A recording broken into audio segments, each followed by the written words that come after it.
Trenggalek. Daerah di pesisir pantai selatan Jawa ini memiliki ragam aktivitas masyarakatnya. Salah satunya yang akan saya ikuti ini. Wow, licin. Licin banget, Pak. Pada bulan Juli sampai Oktober adalah musimnya leminti. Dan saya bersama warga Munjungan mau mencari leminti di pinggir Pantai Rajaan. Ikuti jejak saya, jejak petualang. Di saat tidak melaut, leminti menjadi alternatif warga untuk dicari dan dijadikan sebagai lauk. Tangan dua, kalau tangan satu. Cara mengambilnya hanya menggunakan tangan kosong. Wow, banyak.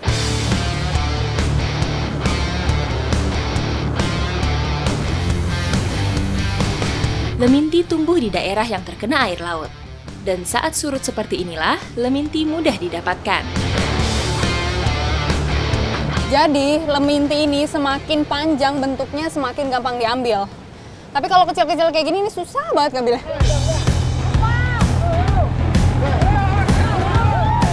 Ombak pantai selatan yang tinggi membuat adrenalin saya terpacu. Karena leminti ini tumbuhnya di pinggiran laut, makanya kita harus sigap sama ombak yang tinggi.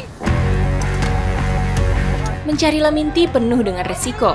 Kalau salah perhitungan, kita bisa terpeleset atau tergulung ombak. Dan bapak-bapak ini sudah bisa memprediksi kapan ombaknya datang, sehingga bapak-bapak bisa lebih terasa safety. Di Jepang dan Korea, rumput laut merupakan salah satu makanan yang favorit.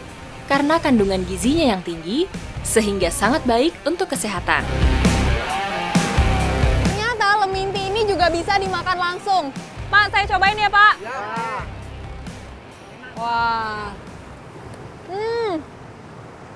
Rasanya gurih. Asin tapi ya, Pak? Ya, gurih-gurih asin. Gurih-gurih asin. Mantap.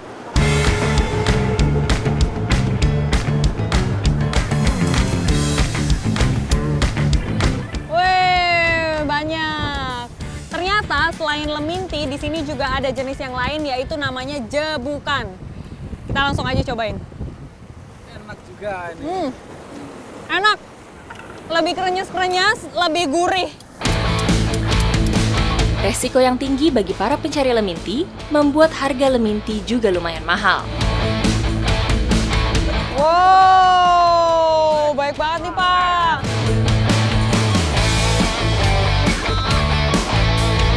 Wah, saya jadi penasaran nih, kira-kira kalau diolah rasanya seperti apa ya? Ikuti jejak saya, jejak petualang.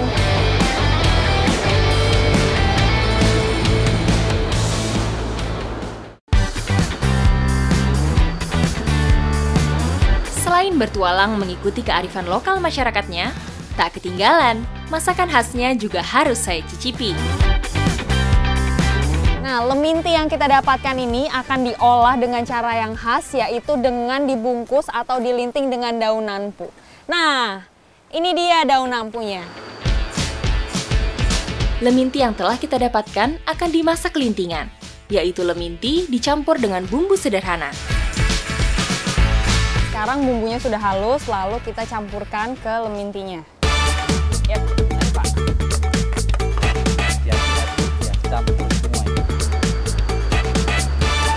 Daun nampu ketika dibakar memiliki aroma yang khas, sehingga menambah enak lintingan leminti.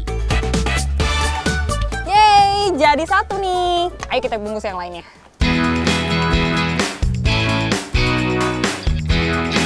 Nah, lintingan kita udah jadi banyak, waktunya sekarang kita bakar.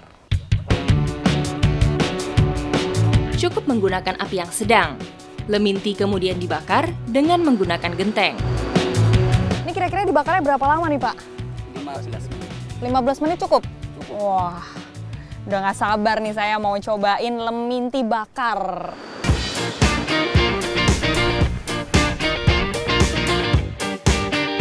Yeay, sekarang lintingan kita udah jadi. Waktunya kita makan bareng-bareng. Ayo, Pak!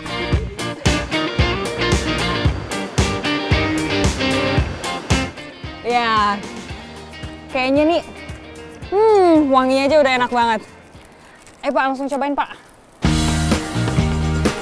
Leminti sangat rendah kalori, namun mengandung banyak nutrisi, seperti karbohidrat, protein, dan vitamin.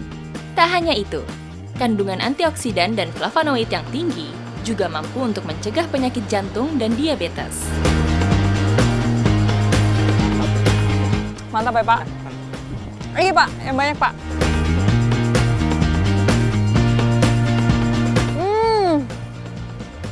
Enak, Pak. Ini teksturnya mirip-mirip kayak jamur, tapi rasanya tuh udah enak banget karena si bumbunya udah meresap, terlebih dibungkus oleh daun nampu ini.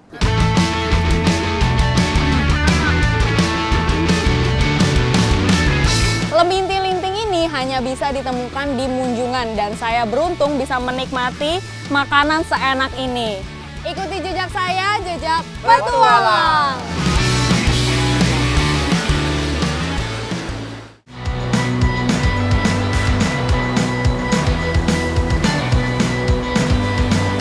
Trenggalek, salah satu kabupaten di Jawa Timur yang bagian selatannya berbatasan langsung dengan Samudra Hindia. Hamparan pasir pantai yang putih tak hanya menyajikan pesona keindahannya, namun ada biota yang biasa dimanfaatkan masyarakatnya untuk lauk sehari-hari. Saat ini saya sedang berada di Pantai Konang dan ingin mencari biota pantai yang katanya larinya cepat banget. Wah, siap-siap kita mau lari-larian. Ikuti jejak saya, jejak petualang. Itu tuh, Pak, paus, Pak. Wah, itu Pak, lepas, Pak. Wah, Pak, lari kejar-kejaran, Pak.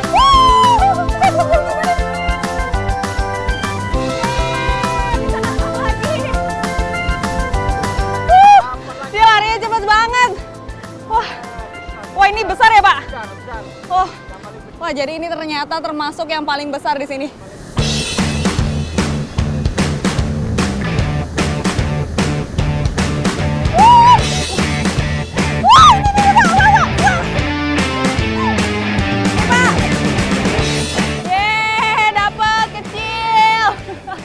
Walaupun kecil, dia gigitnya juga sakit banget loh ini. Yuyu serintil atau kepiting pasir buruan kami memang terkenal dengan kecepatan larinya. Jadi butuh ketangkasan dan keberanian untuk bisa menaklukkannya. Wih, banyak banget. Panen nih kita. Banyak dapatnya. Meski ukurannya kecil, binatang nokturnal ini bisa lari dengan kecepatan 2 meter per detik. Jadi tidak heran harus pakai acara nubruk-nubruk untuk bisa menangkapnya.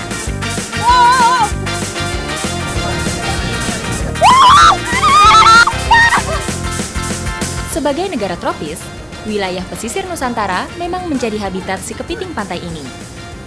Pun demikian, kepiting yang hanya bisa tumbuh sebesar 3 cm ini juga bisa dijumpai di wilayah subtropis.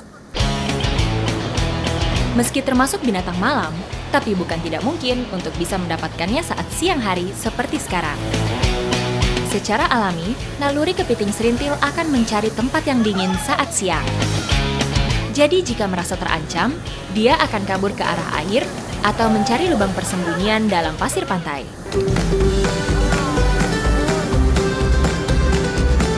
Untuk bisa mendapat kepiting serintil dalam lubang sarangnya, ternyata juga tidak mudah. Rata-rata kami harus menggali pasir sampai kedalaman setengah meter baru bisa menemukannya. Ya, inilah salah satu keunggulan kepiting serintil. Dia bisa membuat lubang sarang hingga kedalaman 1 meter untuk tempatnya berlindung. Wah, ini ada nih. Pelan-pelan ambil ya. Bentar. Masih kegali. Wih, nemu lagi. Dia ngumpet di pasir.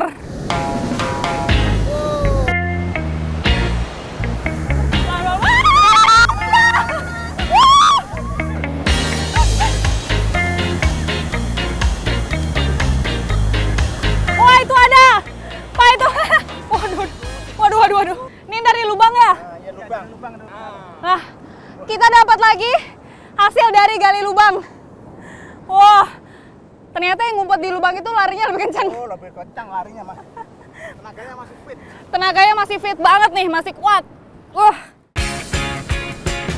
Kepiting serintil juga terkenal dengan sebutan kepiting hantu. Memiliki kemampuan berkamuflase menyesuaikan habitatnya. Cangkangnya bisa berubah warna menyesuaikan warna pasir pantai tempatnya hidup. Kita masukin ya, Pak? Ya. Wah, lihat Pak, udah banyak banget. Udah banyak. Udah banyak ya? Ya. Pak, udah banyak nih, udah cukup kali ya? Mendingan habis ini kita olah nih Pak, jadi apa ya Pak kira-kira? Dimasak kendo. Dimasak kendo? Kendo. Wah, kayaknya... Diulek dulu. Oke, kalau gitu kita langsung aja ya Pak. Ikuti jejak saya, jejak petualang.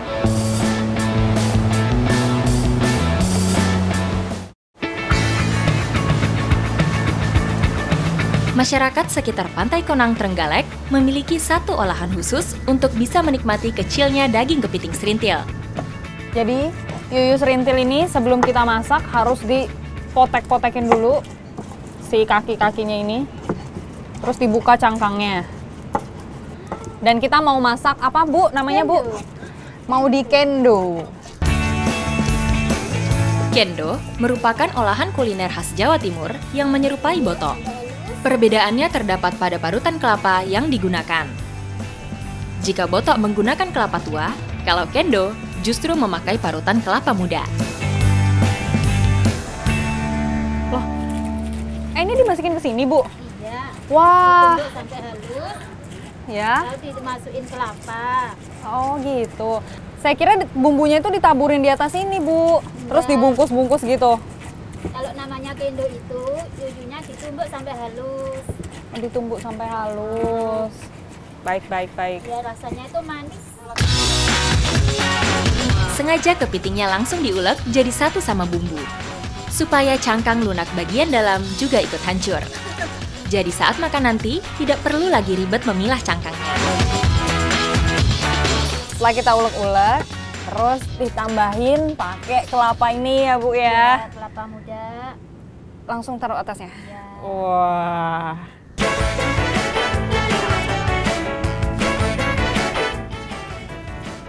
Supaya parutan kelapa dan semua bumbu tercampur rata, mengaduk dengan tangan menjadi pilihan utama. Kalau adonan kendo serintil sudah terbungkus semua, tidak perlu menunggu waktu lama untuk bisa langsung mencicipinya. Jadi kendo yuyu serintil ini kita tunggu kurang lebih selama 15 menit. Wah, nggak sabar ya Bu ya. Lapar. Wih, saya juga lapar nih, belum makan siang.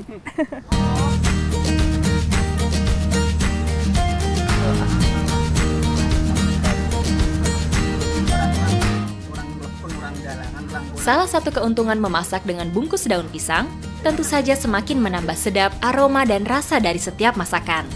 Tak terkecuali kendo serintil ini. Rasanya mantap. Enak loh Bu. Kamu bikin lagi ya? Jadi kendo yuyu ini rasanya gurih. Rasanya gurih karena ada kelapa mudanya ya Bu ya. Ya. Jadi kelapa mudanya itu memang menambah cita rasa gurih pada kendo yuyu ini.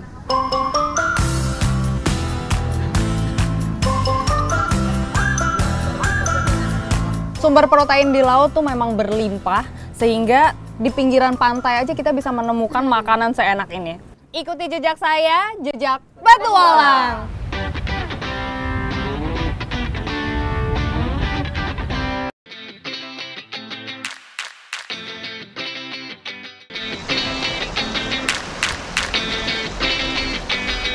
Dari Trenggalek, Jawa Timur, petualangan saya lanjutkan ke Ogan Komering Ulu, sebuah kabupaten yang terletak di bagian selatan Provinsi Sumatera Selatan. Nama Ogan Komering Ulu identik dengan mayoritas suku yang mendiaminya, yaitu suku Ogan dan suku Komering. Kedatangan saya di Kecamatan Ulu Ogan bertepatan dengan musim tanam. Saat seperti ini, seluruh binatang ternak yang biasa dilepas liarkan akan kembali dimasukkan ke dalam kandang. Seperti kerbau-kerbau ini.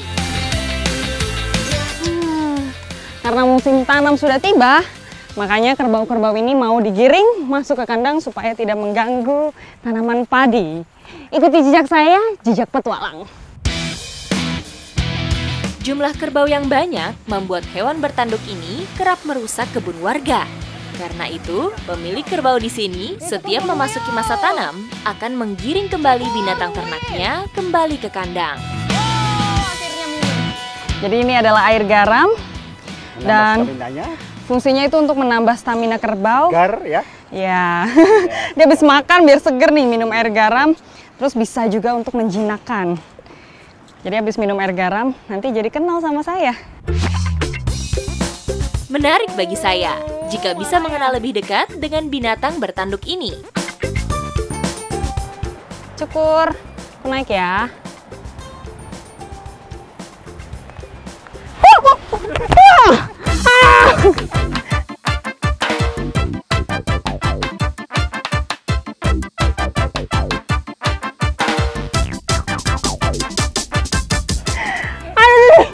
Cukur marah.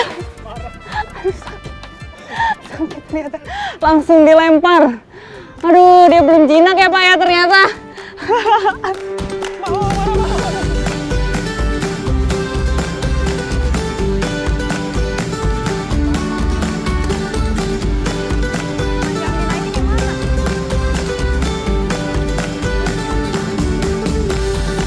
Nah, sebelum masuk kandang, biasanya kerbau ini memanjakan diri dulu. Dia mau mandi-mandi, biar bersih, biar makin cantik dan ganteng. Kerbau termasuk salah satu hewan yang tidak tahan terhadap cuaca panas. Tak heran, kerbau seringkali berkubang di lumpur atau air untuk mempertahankan suhu tubuhnya.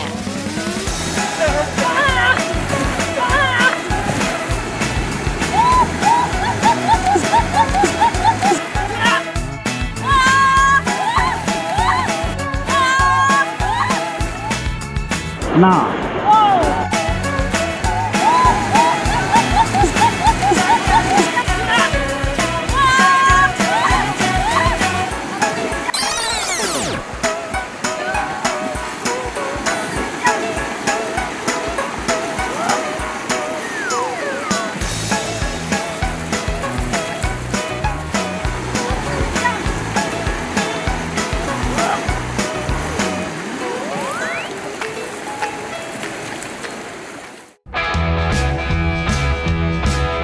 Sudah digiring masuk ke kandang dan sekarang mau ada proses merumpung atau menandai kuping kerbau supaya tidak tertukar dengan kerbau-kerbau lainnya. Merumpung kerbau atau proses penandaan kerbau pada bagian telinga menjadi salah satu aktivitas ketika kerbau sudah masuk ke kandang. Tujuannya saat nanti dilepas liarkan, kerbau akan mudah dikenali oleh pemiliknya. Merumpung hanya dilakukan terhadap anak kerbau, yang relatif cukup sulit dibedakan dengan anak kerbau lainnya. Kita harus nangkep induknya dulu ya Bang. yo. Jadi sebelum menangkap anaknya yang umurnya 2-3 bulan untuk dirumpung nanti.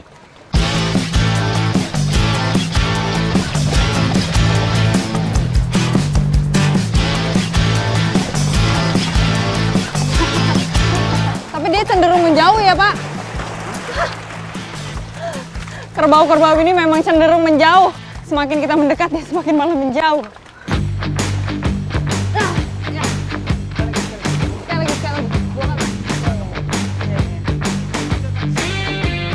Dan inilah proses merumpung itu.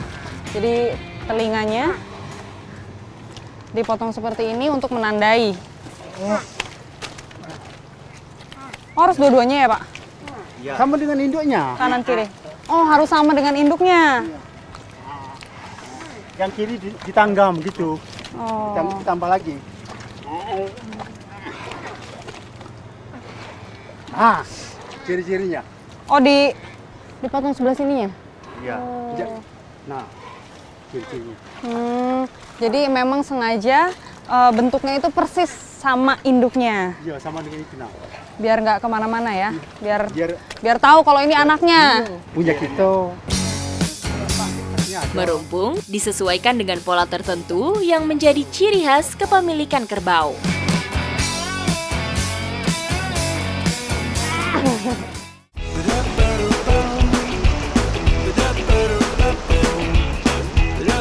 Kabupaten Oku dibelah oleh dua sungai besar. Salah satunya Sungai Ogan ini yang akan membawa saya menuju tempat petualangan baru. Rakit ini sebagai alat transportasi saya untuk menuju desa terakhir yang ada di Kabupaten Ogan Komering Ulu, yaitu Desa Kelumpang. Ikuti jejak saya, jejak petualang. Perjalanan saya awali dengan belanting, yaitu mengarungi sungai dengan menggunakan rakit bambu. Cukup menantang sekaligus menegangkan. Setiap kali saya berusaha menaklukkan jeramnya. Arusnya deras dan juga banyak batu-batunya, sehingga susah sekali untuk mengendarai rakit ini.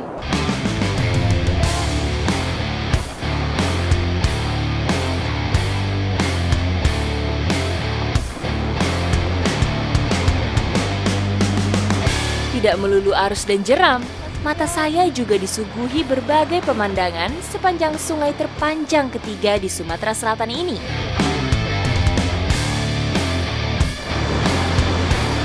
Menaklukkan arus dengan rakit bambu bagi saya bukanlah hal mudah. Tapi saya tetap percaya diri karena berada di antara orang-orang yang biasa melakukannya. Rakit ini memang digunakan sebagai alat transportasi masyarakat sekitar untuk mengambil hasil panen. Jadi karena panennya itu dekat sungai, langsung deh dibawa pakai rakit ini ke kampung.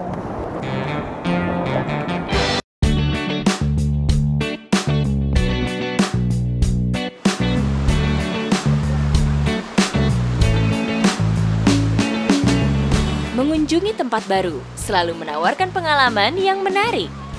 Seperti hari ini, saya diajak mencari ikan dengan cara yang belum pernah saya lakukan sebelumnya.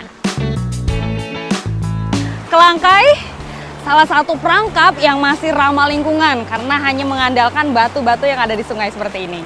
Ikuti jejak saya, jejak petualang. Untuk mencapai lokasi yang tepat, kami harus menyeberang. Karena kelangkai harus dilakukan pada aliran sungai yang cukup dalam. Kelangkai dipasang di bawah air. Bagi saya yang awam, saya tidak bisa langsung menemukan keberadaannya. Nah, kelangkai ini yang sudah dibuat kurang lebih seminggu yang lalu, jadi kita mau cek sudah banyak perubahan di dalam.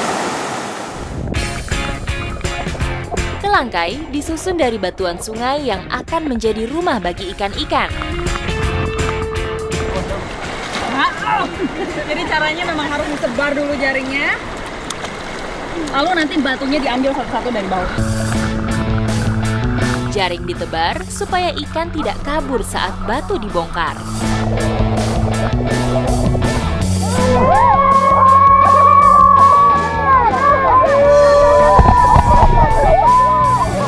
Kita dapat satu ikannya, ikan sungai.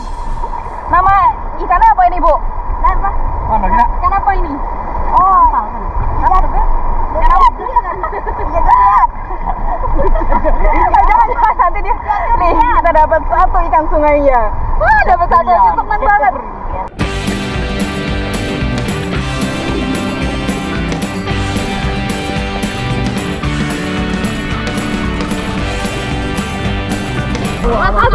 Tajam. Ikan bau. Lumayan keren, nambah jadi 2 ikan.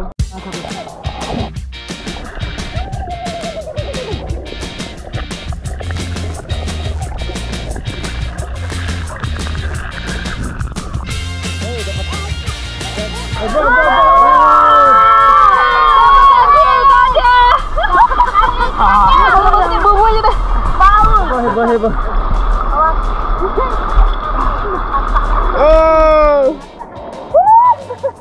Kita seneng banget nih, udah dapet 3.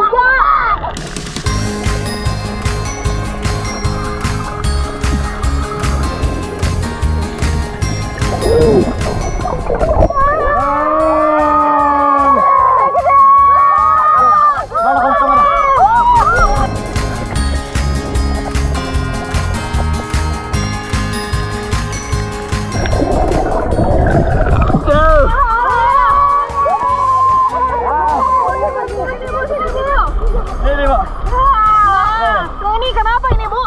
Pilo. Yang panjang pilo. Ikannya panjang. Ya. Iya. Kita nemu jenis ikan yang lain, ikan pilo namanya. Bentuknya panjang, hidungnya juga kayaknya panjang gitu ya, Bu.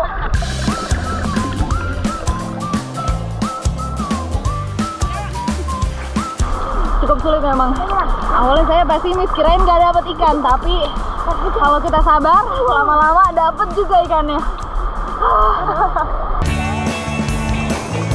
Seperti jebakan ikan pada umumnya, berburu ikan dengan teknik kelangkai tidak bisa diprediksi hasil dan juga jenis ikannya.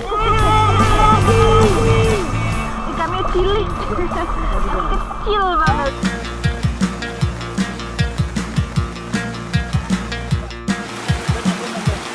Pengalaman saya semakin lengkap karena saya berkesempatan membuat kelangkai baru dari awal. Sekarang kita mau bikin kelangkainya lagi supaya nanti kalau ada orang datang bisa memanfaatkan dan ngambil ikan-ikannya juga. Kelangkai baru bisa dibuka kembali setelah 1 minggu ditinggal. Udah habis ikannya, kita mau jalan ke lokasi yang kedua. Semoga dapat lebih banyak ikan. Kelangkai yang kedua ini memang cukup dangkal, jadi agak sulit ya. Hujan semakin deras. Kami memutuskan segera menghentikan perburuan sebelum air sungai bertambah naik. Hujannya makin deras, jadi airnya makin naik ya, Bu? Iya. Susah dapat ikan deh. Kalau gitu, habis ini mending kita berteduh, terus kita makan, Bu. Oke? Oke.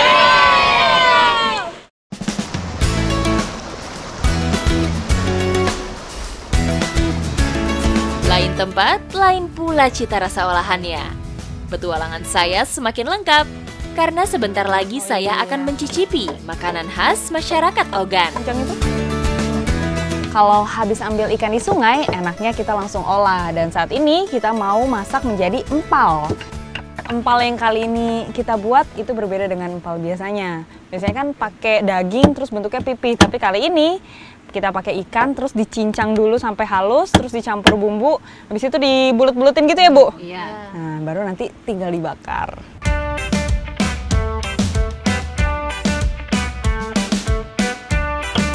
Daging ikan yang sudah halus kemudian dicampur dengan bumbu dan terigu untuk dibuat adonan. Ini hasil punya saya geradakan. Ibu kok bagus-bagus ini?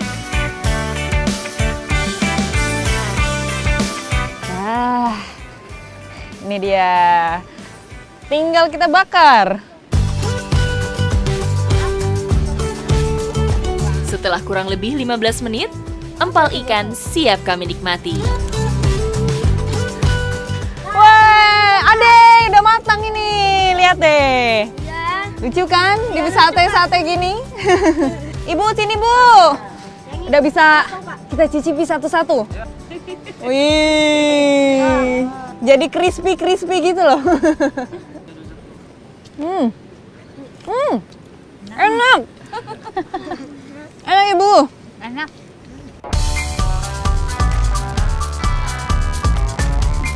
Jadi ini tekstur luarnya sih udah jelas garing banget, tapi dalamnya masih empuk. Dan rasanya pedas sesuai pesanan tadi ya, Bu ya? Iya. Pedas, ada asin-asinnya juga. Jadi gurih banget. Enak. Enak, Kak. Enak. Kalau di sini namanya lemak gigan. Lemak gigan. Enak tenan gitu ya kalau bahasa Jawanya. Iya. Lemak gigan. Lemak gigan. Mantap. Habisin. Ayo. Capek kan tadi habis nyelam-nyelam ngambil ikan? Iya.